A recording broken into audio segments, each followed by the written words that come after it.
Hi guys. In this video, I'm going to show you how to download music from YouTube to MP3 legally. So let's get started. First, on the top right side here, click on U Profile icon. And then click on this option, YouTube Studio. Now on the left side here, click on Audio Library. Now here are all MP3 music. You can click on Play button here to listen that music. If you want to download any music, then on the right side here, click on this Download button. And it will download in MP3 format. And that's it.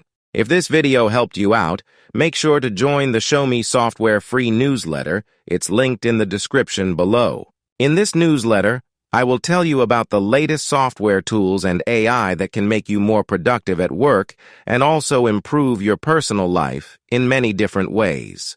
You can also reply to these emails with any technical support questions you might have, and I'll do my best to help you out for free. This newsletter is completely free and will always be free. So click the link in the description to sign up.